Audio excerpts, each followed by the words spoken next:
First of all, go to File and choose Open. Select this image and press Open. Now unlock this layer by hitting on the lock icon. Now go to the window. Here enable the Properties panel. Now open Quick Actions and hit on Remove Background.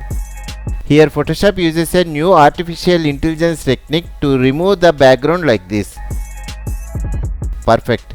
Here I want to add some background color. So go to Adjustment Layer Options and choose Solid Color. Here select any color and press OK. Then drag this layer to the bottom.